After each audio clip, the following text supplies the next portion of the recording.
Ada handphone di kepala saya. Setiap malam, setiap kali saya membuka buku-buku itu, setiap saya mencoba membaca husu, tiba-tiba terdengar suaranya. Ini terjadi sejak ayah membuat peraturan baru di rumah ini, melarang handphone di malam hari, dan saya harus menyerahkan benda pujaan itu pada ayah. Maka saya akan duduk di bangku itu, menghadapi buku-buku yang bisu dan tak asik itu sampai saya tertidur.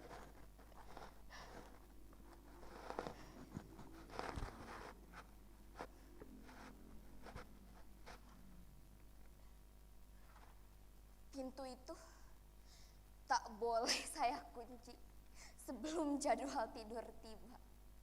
Ini peraturan kedua.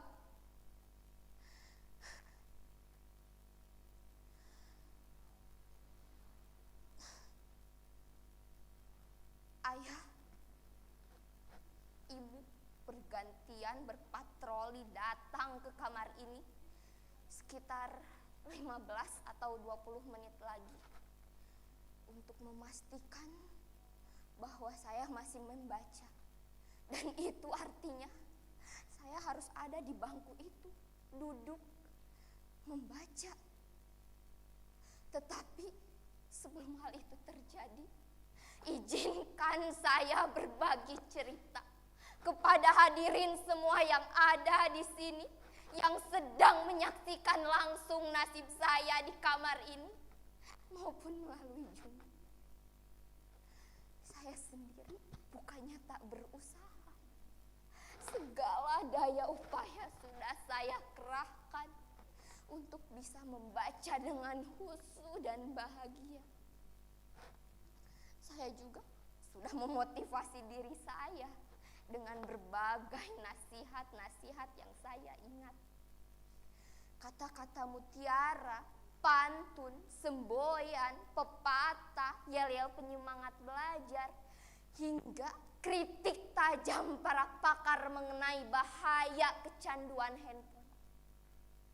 Tetapi semua hal itu tak juga mengurangi kerinduan saya untuk selalu dan dekat dengan handphone, dan tak membesarkan semangat dan gairah saya untuk membaca. Walaupun berhasil hanya bertahan 10 atau 15 menit saja, lalu menguap lagi. Apa? Saudara-saudara tak yakin bahwa saya ini sedang menderita? Apa tak terlihat beban derita di wajah saya ini?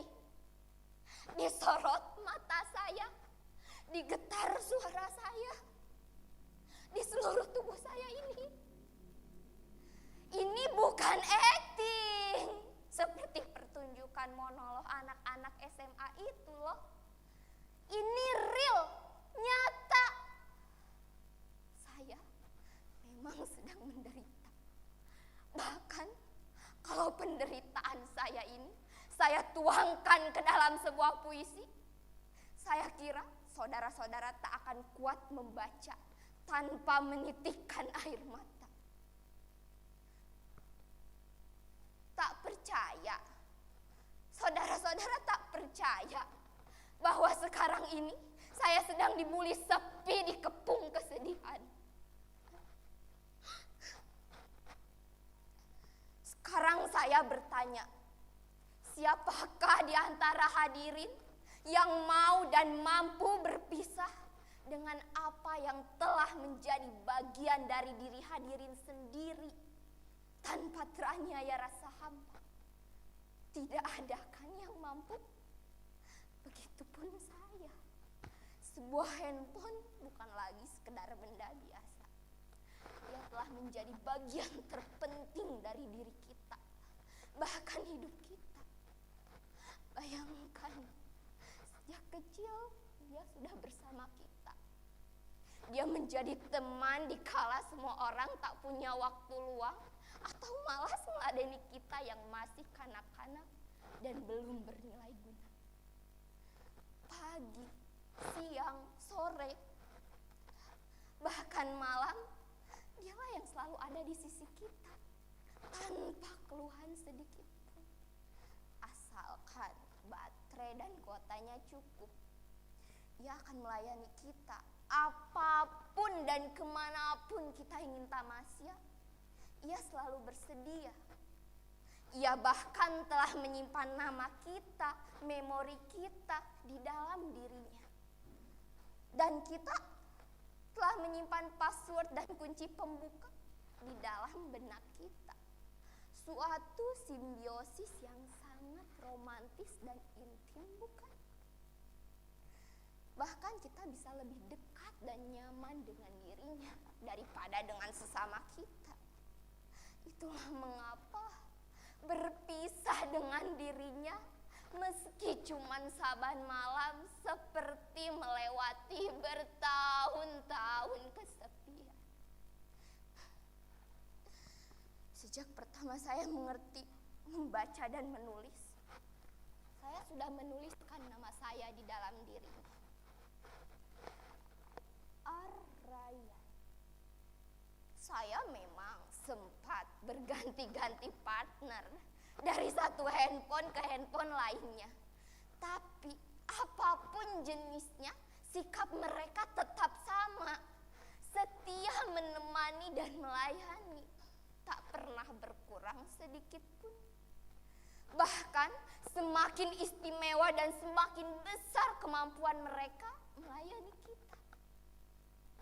Coba bandingkan kesetiaan dan konsistensi mereka dengan kita. Berganti partner, berganti pula sikap dan kebiasaannya. Apalagi pergantian pimpinan. Akan semakin baik atau malah anjlok mutunya. Maaf, saya agak ngantur. Maklumlah, orang yang sedang diterkam sepi dan rindu suka melayang kemana-mana pikirannya. Jadi bagaimana sekarang? Sudah cukup jelas bahwa saya menderita.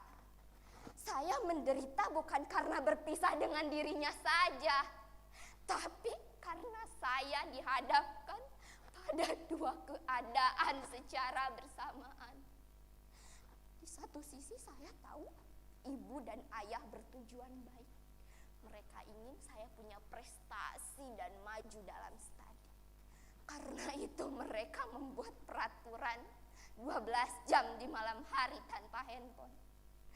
Tapi di sisi lain, diri saya, kesadaran saya, jiwa saya sudah terbiasa hidup sejak kecil, bahkan dengan dia ada di sisi saya. Bahkan sebelum ada peraturan seperti itu, saya sudah terbiasa tidur dengannya. Dan dia rebah di dada saya atau percis di sisi saya. Kadang kalau saya tak kuat menanggung rindu padanya, saya ambil casingnya. Saya dekatkan ke dada saya seperti ini. Kadang saya terkenang saat-saat dramatis kami. Ketika ia menjadi lemah dan kritis, dan saya dengan panik mencari tempat untuk menambah energinya. Tak ada yang lebih membahagiakan selain mendengar suara renyah dan riangnya. Bertamasya dengannya, kemanapun saya ingin mengunjungi situs-situs atau menikmati menu-menu lezat yang ditawarkannya. Ia bisa membahagiakan kita tepat di saat kita menginginkannya. Ia bisa memberitahu kita apa saja dengan cepat dan lengkap tanpa perlu kita mengerahkan tenaga.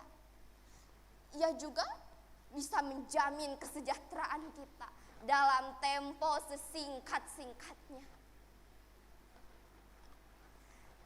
Jadi bagaimana saya bisa bersabar berlama-lama dengan buku-buku bisu itu untuk menata masa depan?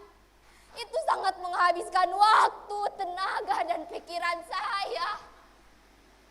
Sementara kita hidup di masa yang sangat bergantung pada kecepatan dan keringkasan. Siapa yang tak bisa cepat dan ringkas akan ditinggalkan, akan menjadi fosil penghuni museum peradaban. Saya pernah hampir berhasil tidak terlalu bergantung padanya, selain untuk hal-hal penting saja.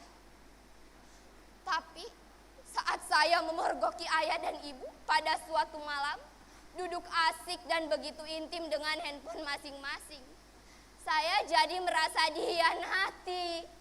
Sejak saat itu, kemampuan saya untuk berpisah dengannya semakin menurun. Bahkan kini ia ada di dalam kepala saya. Ia seperti denyut dalam jantung saya. Saya sudah teramat dalam mencintainya.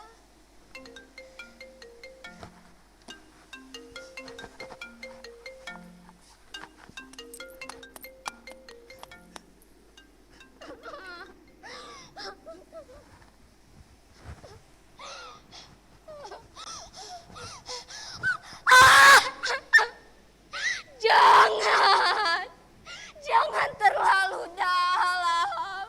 Jangan terlalu dalam mencintainya. Atau kalian akan menderita seperti saya. Kalian dengar? Itu suara ayah dan ibu. Arayan, ada apa, Nak? Betapa panjang dan berat jalan yang harus kutempuh. Tapi inilah yang harus kulakukan untuk mendapatkan kelahiranku kembali.